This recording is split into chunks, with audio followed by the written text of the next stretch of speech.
Shalom, shalom, shalom à l'Éternel Jéhovah, notre Dieu assis sur le trône, seul soit la gloire. Bienvenue au journal prophétique. Le journal prophétique, nous consultons le royaume de Dieu et nous vous révélons la volonté parfaite de Dieu. Et nous consultons aussi le royaume du diable et nous vous amenons à déjouer les plans de l'ennemi. Nous conseillons les rois pour leur ascension, leur affermissement et leur exercice de règne. J'aimerais donner une prophétie sur la Côte d'Ivoire, surtout dans le domaine des Libanais qui sont en train de prendre d'assaut la nation. Écoutez-moi très bien. Avant de révéler la pensée de Dieu par rapport à cela, j'aimerais dire aux Ivoiriens, toutes mes excuses, mais vous devez vous lever et vous devez vous réorganiser. Vous devez vous sensibiliser. Le premier problème, c'est quoi? Vous ne pouvez pas vendre vos terres à des gens et dire qu'ils ne vont pas occuper et qu'ils ne vont pas vous envahir. Première chose. Vous ne pouvez pas donner votre nationalité à des gens gratuitement et dire qu'ils ne vont pas exercer leur droit de sol. Vous leur vendez des terres, vous leur donnez la nationalité, vous leur laissez les grands domaines fertiles de la nation et vous êtes dans le farotage, vous voulez tous vous installer dans la fonction publique et vous demandez à ce que les gens n'occupent pas. Analysez un peu. Il faut vraiment que les choses soient réglementées. Et pour que cela soit réglementé, vous devez commencer par la sensibilisation. Les étrangers doivent-ils acheter des terres? Oui. Mais des terres limitées. Un étranger dans votre pays qui se lève achète des hectares. Vous ne pouvez pas l'empêcher d'occuper. Un étranger qui se lève et prend la nationalité avec toute sa famille, vous ne pouvez pas les empêcher de vivre sur vos sols. Vous qui êtes des nationaux, il y a plusieurs domaines d'opportunité où vous devez investir, vous n'investissez pas. Et vous laissez même les Libanais vendre le bois. Et vous êtes dans le farotage, vous voulez tous aller dans la fonction publique, vous ne pouvez pas les accuser. Il y a 7 points que j'ai listés. Et si sur ces 7 points, il n'y a pas de sensibilisation, la terre ivoirienne est une terre d'accueil. J'ai été en Côte d'Ivoire plusieurs fois.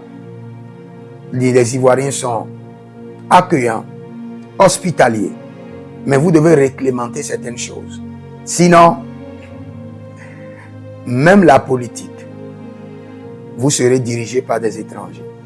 Le commerce,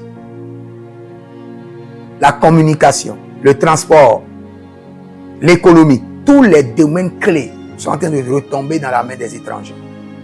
Parce que vous êtes là, vous observez. Et vous parlez beaucoup sans rien faire. Sans rien faire de concret. Et ce n'est pas bien. Ça ne peut arriver nulle part. Donc, ce que j'aimerais vous dire, vous qui êtes étrangers de la pensée de l'Éternel, mobilisez les ONG, vous qui avez les moyens, donnez-les la vision d'aller sensibiliser sur la réalité des choses. Et faites attention à qui vous vendez vos terres, à qui vous donnez vos passeports, vos nationalités et à qui vous léguez certains commerces de la nation. Je ne suis pas contre les Ivoiriens, je ne suis pas contre les Libanais. Et faites attention. Avec la guerre en Iran et ce qui se passe au Liban, vous allez accueillir des milliers et des milliers de Libanais. Et si les choses ne sont pas réglementées, ils vont acheter des terres, prendre votre nationalité, occuper les domaines clés de la nation et vous serez dirigé par des étrangers.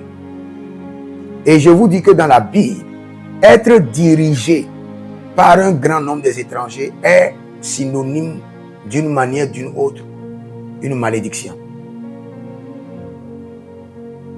D'une manière ou d'une autre. Donc vous devez vous lever, corriger les choses, réglementer les choses. Pas critiquer, pas vous lever, faire des mouvements, ça ne sert à rien. Vous êtes en train de faire des mouvements et en même temps, dans la même journée, des gens sont en train de vendre des terres, donner des ACD à des Libanais. C'est fini, vous perdez. Nous prions pour la Côte d'Ivoire et nous demandons à ce que le Seigneur accorde la sagesse aux autorités, mobilise des ONG pour sensibiliser et qu'il n'y ait pas de mouvement à caractère de racisme, de destruction, mais des mouvements sages, capables de résoudre les problèmes. Au nom de Jésus-Christ de Nazareth. Si vous êtes en ligne, abonnez-vous, likez la vidéo et surtout, demandez une consultation prophétique au plus 228 97 16 90 90. Même mon numéro de la Côte d'Ivoire fonctionne. Je crois plus 225 05 65 93 41 74. Même mon WhatsApp de la Côte d'Ivoire fonctionne. Vous pouvez m'écrire dessus et vous verrez la gloire de Dieu. Écrivez dans les commentaires. L'Éternel a parlé, l'Éternel a agi. Shalom.